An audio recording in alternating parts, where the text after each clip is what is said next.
Welcome back. Sustainability has become a focus in many industries, from farming to energy. But did you know that interior design is also incorporating sustainability into its practice? With me right now is Alan Horwitz, Professor of Interior Design at Berkeley College. Welcome to the show. Thanks so much for having me. Absolutely. We love talking about sustainability and, more importantly, how we can improve what we're already doing, right?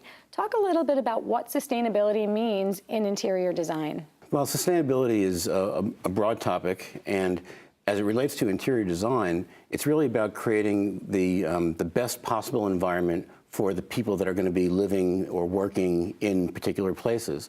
So it has to do with air quality and lighting quality, views to the outside, things that make people feel comfortable and happy in their surroundings.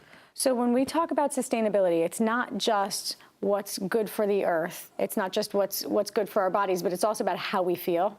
It's very much about how we feel. All those other things are, of course, important, and part of the way that we practice sustainable design in interiors and how we teach it at Berkeley is awareness of the big picture. Everything has to be thought about within the context of the overall issues that we as a society are facing in the use of our resources and how we're dealing with our physical environment. Give me some examples. What are some ways that you would approach a space saying, these are eco-friendly products that we should be using? I was just in Home Depot the other day looking at paints. And we, in almost all environments, we have painted surfaces of one type or another. And you can either have paint that's made with typical chemicals that have toxicity levels that you wouldn't expose anybody to, yet we go ahead, put them on our walls thinking that, oh, it's a pretty color.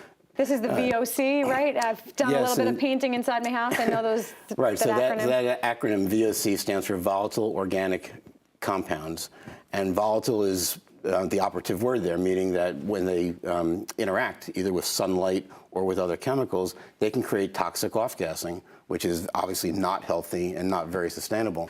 So in the same aisle of paint at the Home Depot, you can also find paints that either have very low VOCs or in some cases zero VOCs, which are clearly going to create a much more healthy and safe physical environment. Give us another example. Yeah, well, lighting is a huge issue. Non-designed or low-designed environments, we find fluorescent lighting, which is very glary on the eyes and creates harsh shadows and areas of over-intensity, so you can't appreciate coloration and you can't appreciate texture of materials as well.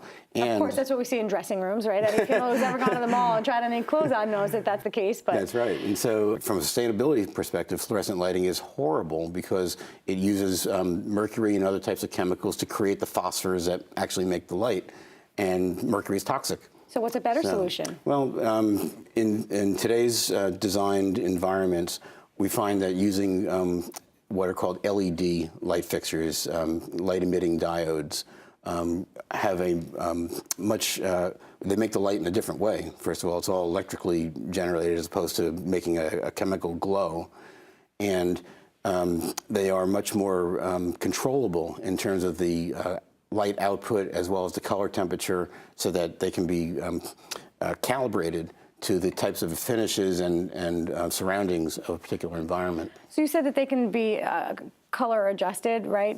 Because yes. I find that sometimes they're a little bit blue, and people may not want that kind of blue color in their home. It feels a little bit cold. Yeah, that's true, and I think we're probably 15 or so years into the development of LED technology. In the earlier days of LED, there was much less calibration that was possible, and so those lights did have sort of that harsh bluish characteristic. In today's technologies, as they've advanced, they've become much more environment friendly, and the quality of the light that comes from the source is much more what we're accustomed to in seeing in terms of other types of sources. A little warmer. Warmer, more user-friendly. So you've actually done some work creating these sustainable spaces. Can we take a look? Oh, please, yeah. All right, so we're going to look at our first photo here. Tell us about this space. Well, this is a very interesting project that we did with my firm, G3 Architects, a couple years ago. And the client had come to us and said, okay, we've inherited this giant atrium that was trying to behave as a lobby for a large-scale office building. In the atrium was what, for lack of a better term, was a botanical garden. There were all sorts of trees and other types of plant life that was not appropriate for a commercial office facility. So what did you do to it? In somewhat of a controversial initial decision, we recommended to the client that we take all that stuff out and replace it with this, which is, as last time we checked, this is the largest living wall. This is called the living wall, largest living wall on the East Coast. And that image is a living plant wall that's made out of about 12 different varieties of plants. It's about 75 feet tall and about 65 feet wide. What it does is it delivers the same environmental properties as the trees that were just running wild in the atrium previously, in terms of oxygenating the air and creating both a visual and a perceptual sense of healthiness in the environment, but it does it in a much more corporate, appropriate design aesthetic.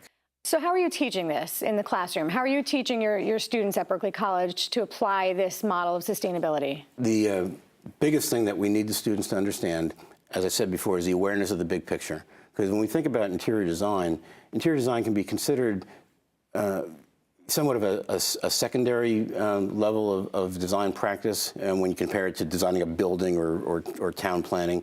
But interiors is really where people have their greatest interaction with architecture. We spend over 90% of our time inside places. So it's important for the students to have that awareness, and also to have awareness of the importance of making healthy selections. This is an example of a student project that's up here where I gave them an assignment to design a conference center in a student building that I personally designed previously. And here the design goal was to use all sustainable practices and principles, so they're very sensitive to material selection, very sensitive to lighting, as we discussed, sensitive to the activities that are going to take place, because not only is there visual quality that's important and sustainable materials, but there's acoustic quality that has to be part of a conference center. So they have to be aware of all these different issues and then be able to create a design. Here's an example of a student that did a illuminated ceiling using natural wood products to give a sense of warmth in a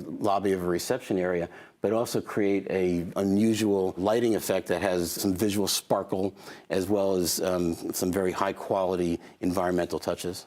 Important to note, too, that Berkeley College recently received an accreditation from the Council for Interior Design Accreditation. That's CIDA, right? That's CIDA. correct. Yeah. What was that accreditation, and what does it mean? Well, CIDA is a national organization, and they're responsible for ensuring that the quality of instruction that's offered in a program that grants a professional degree, like ours is a Bachelor of Fine Arts in Interior Design, they're responsible for ensuring that the quality of instruction and the topics that are covered is consistent throughout the entire country. So for Berkeley College to have earned a CIDA accreditation means that our students, when they earn their Bachelor of Fine Arts degree from our program, are coming out with the same level of knowledge and the same level of skill as any other student studying at a BFA program in any other school in the country. Pretty remarkable. Alan Horwitz, Professor of Interior Design at Berkeley College. You're not just impacting your students, but all of those lives who they will then go out and touch. So that's the big idea. Thank you so much. Thanks for having me. Wonderful.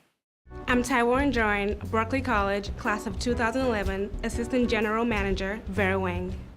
Kate Hickey, class of 2006, Project Manager at Trocarico Architecture and Design. Sal Frasina, class of 2009, Chief Construction Inspector, Con Edison. Tracy Mondale, class of 2010, Sales Space Manager, PepsiCo. From different walks of life, our students succeed in different ways. Yet their first step is exactly the same. Berkeley College. Also brought to you by TD Bank and by Englewood Hospital and Medical Center.